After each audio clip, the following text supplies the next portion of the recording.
آپ سے آخری سوال کرتے ہیں کہ جو خطباء حضرات جمعیت علماء اسلام کا شٹر استعمال کر کے اشاعت کے اکابر یا اشاعت کے لوگوں کے خلاف بولتے ہیں، وہ کسی درجے میں جمعیت علماء اسلام کے عقائد کا تحفظ کرتے ہیں یا پس پردہ ان کو نقصان پہنچا رہے؟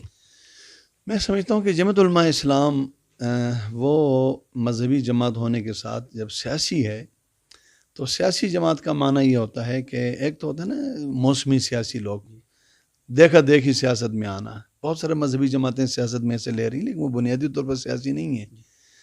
جمعیت علماء اسلام شروع سے سیاسی ہے، پارلیمان میں ہے. ان کے امیدوار صوبائی میں بھی ہوتے ہیں، قومی میں بھی ہوتے ہیں. قومی امیدوار کا معنی کیا ہوتا ہے کہ وہ جیت کے اسمبلی میں جائے گا تو وزیر اعظم بھی بن سکتا ہے، وفاقی وزیر بن سکتا ہے.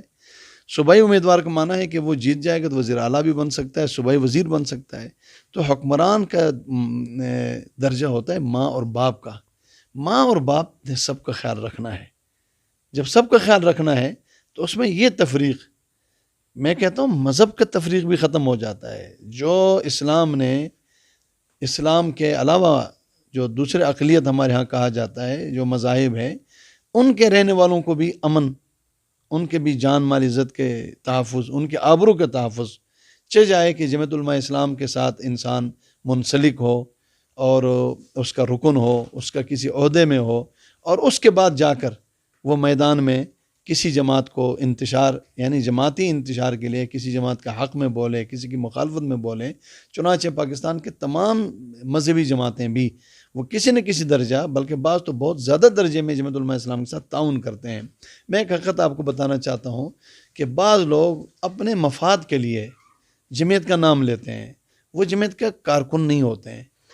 وہ کارکن اگر بنے بھی ہیں تو وہ اپنے مفاد کے لیے بنے ہوتے ہیں. وہ جمعیت کے عہدے پر نہیں ہوتے ہیں. جمعیت کے عہدے پر ہونے کے بعد وہ پھر دیگر جماعتوں میں سے کسی کو اپنا قرار دے، کسی کو خلاف قرار دے، کسی کو برا کہ، جیسے آپ نے اشاعت توحید و سنت کا نام لیا ہے.